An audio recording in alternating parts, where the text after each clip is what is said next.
The bell rang, echoing through the wide hallways of Lincoln High School. Students flooded out of classrooms, their laughter bouncing off the walls, backpacks swinging, sneakers squeaking. It was just another ordinary morning until she walked in. Her name was Maya Parker, 16, quiet and new. She moved from another city after her father's job transfer. With her dark hair tied neatly in a bun and her simple gray hoodie, she didn't stand out much. But there was something in her eyes, calm, focused, and deep, like someone who'd seen storms but learned to walk right through them. When she stepped into the hallway, the noise around her seemed to soften for a second. Some students stared, others whispered. New students were nothing new at Lincoln High, but something about Maya made them curious, and for a few jealous. Especially for one group that ruled the school halls, the Ridge Crew. The Ridge Crew wasn't a gang, but they might as well have been. Led by Brittany Collins, the captain of the cheerleading team, and her boyfriend Jake Rivers, the star quarterback, they walked through school like they owned it. Brittany had perfect hair, perfect nails, and a smile that could cut sharper than glass. She loved two things: attention and control. When Brittany saw Maya at her locker that morning, quietly arranging her books, she smirked. "Who's the new ghost?" she whispered to her friends. "Probably another nobody," Jake said, rolling his eyes. But Brittany wasn't satisfied. She never was. Later that day in the cafeteria, Maya sat alone at a corner table, quietly eating her sandwich. She didn't seem to mind. She was used to silence, used to blending in, used to hiding the side of herself that only few ever saw. But Brittany noticed her again. "Watch this," Brittany said, picking up a bottle of juice from her tray. She walked past Maya's table and accidentally tipped the juice over Maya's sandwich. "Oh no, I'm so sorry," Brittany said with fake sweetness. Maya looked up slowly. Her brown eyes met Brittany's. There was no anger, no fear, just calm. She picked up a napkin and said softly, "It's fine." That calmness irritated Brittany. She expected tears or rage, not quiet control. As she walked back to her table, Brittany muttered, "We'll see how fine you are tomorrow." To the next morning it began. As Maya walked to her locker, someone had written on it in red marker, "New girl to new target." She stared at it for a second, then quietly took out a tissue and wiped it off. She didn't tell anyone. She didn't look for help. She just smiled faintly and went on with her day. In gym class, the tension finally exploded. The class was running relay drills, and Maya was paired with Brittany and her friends. Every time Maya ran, they made snide comments. "Hey, new girl, you sure you can keep up? Try not to fall." Maya ignored them, until Brittany purposely shoved her as they crossed paths. Maya stumbled and fell hard on the gym floor. The class gasped. A few laughed. The gym teacher was outside taking a call, unaware of what just happened. "Oops," Brittany said mockingly.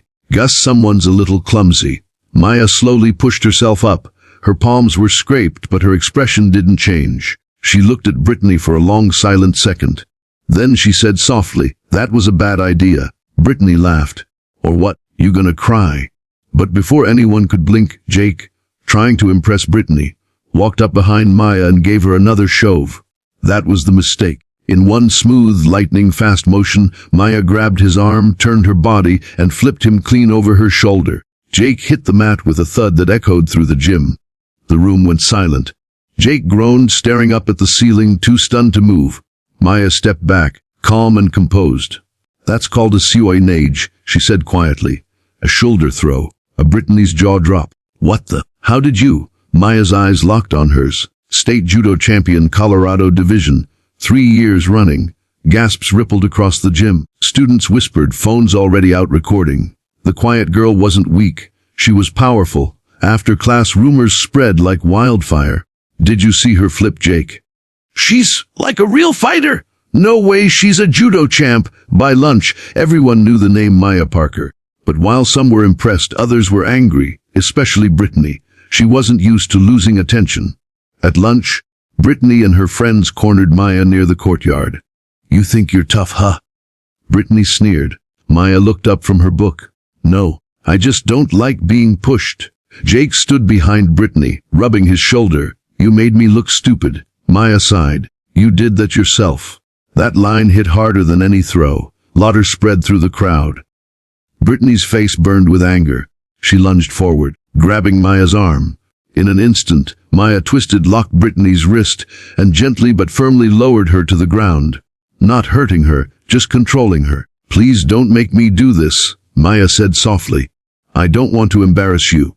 Brittany froze, eyes wide. The hold was painless but unbreakable. She could feel the strength, the discipline, the control behind it. Maya wasn't just strong, she was trained. Maya released her and stood up. "Walk away," she said simply. The crowd erupted in whispers. "She just took down Brittany. She's a legend." But Maya didn't stay to bask in the attention. She picked up her bag and walked away quietly, leaving everyone stunned. That night, as she walked home alone, she thought about what happened. She hadn't wanted to fight. Judo, to her, wasn't about hurting people. It was about self-control, discipline, and respect. Her sensei had taught her that true strength meant knowing when not to fight. But sometimes, the world didn't give you a choice. She remembered her father's words the night before they moved to. "People might judge you before they know you. Don't let that break you. Show them who you are through your actions, not your anger." She smiled faintly. Maybe today she had done just that. The next morning, when she walked into school, something unexpected happened. Students who once ignored her now smiled and nodded. Someone high-fived her. Even a few teachers looked impressed. But most surprising of all, Brittany walked up to her. Alone. She looked nervous. "Hey, about yesterday." Maya looked up, cautious. I shouldn't have done that," Brittany said quietly. "I was wrong. You're actually really cool." Maya tilted her head. "Thanks, apology accepted."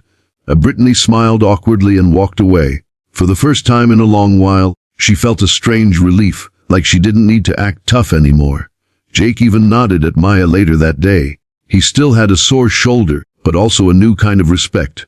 That afternoon during gym, the coach announced something special. "Next week," he said, "we're hosting a charity martial arts demo.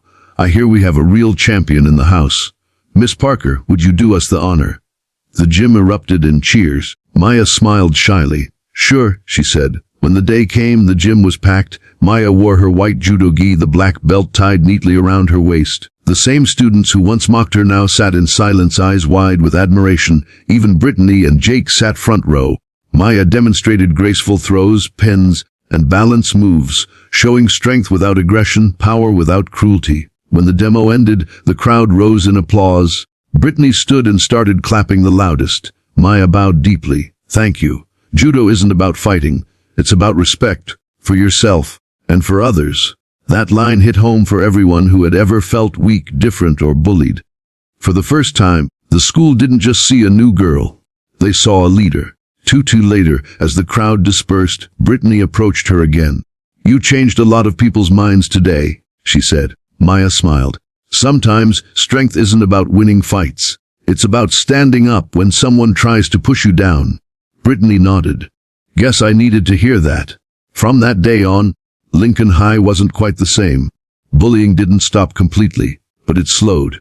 People thought twice before mocking someone. Maya's calm confidence had left a mark. And for Maya, it wasn't about being a hero or a fighter. It was about showing that even the quiet ones can be the strongest.